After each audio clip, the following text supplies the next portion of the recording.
I had been noticing some infrequent bleeding from time to time.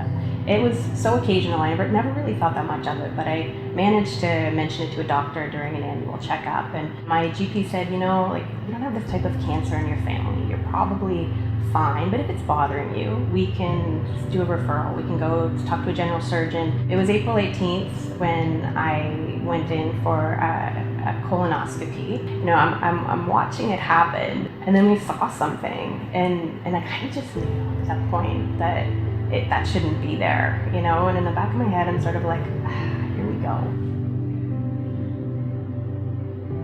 They removed 20 centimeters of my lower intestine. They took 28 nodes as well, lymph nodes, to test for cancer. And the hope was that they would all come back clear, and really the surgery would be the end of my cancer journey. However, they found that one had traces of cancer in it. We came home, the kids had known I had a procedure at the hospital, and of course they wanted to know how it went. And that was a tricky conversation, and we didn't tell them immediately, that something was amiss. And then it started to bother me that I wasn't talking to them about it. We tried to make it a bit lighthearted and stuff like that, just to make it seem, less, scary cancer, and more like, this is just an inconvenience. This is going to be maybe a rough few weeks or half a year, and then it's over, and then, we resume our normal life.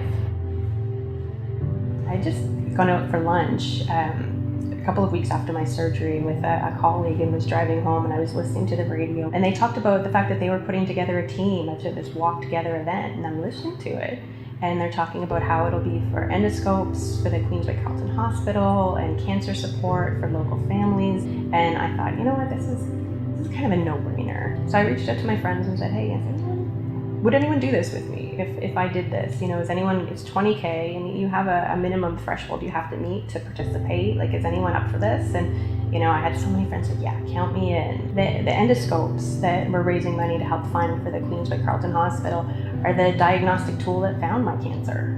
So to me, it's important to make sure that this type of tool is available. I mean, my children are going to need to have colonoscopies starting at the age of 30 now. The second part is we're raising funds for cancer coaching, which is huge. And now that I'm going to have chemotherapy, we will probably want to look into the coaching aspect and how to navigate this landscape that is cancer. Even when I sort of pressed submit on the fundraising page for the first time and sort of put that story out there, I took a few minutes and said, I'm already grateful for hitting my goal, because I knew I would. I knew that people are kind in the city, and friends and family want to find a way to show love and support. To me, crossing the finish line for this event is going to be huge. I've got the additional challenge of being partway through a chemotherapy regime that may make me more tired. To participate, to have raised the funds, to have helped bring awareness to this cause is going to be great. But my goal is to cross the line and to do it with a bunch of my friends and family. This is how you can help, help people who will need coaching, who are going to have to need this diagnostic tool. We're raising funds to help people go through this, navigate this terrible disease. We're helping to raise funds for diagnostic tools that can catch cancer early enough that this is not a tragic tale but an inconvenience, and that's why you should do it.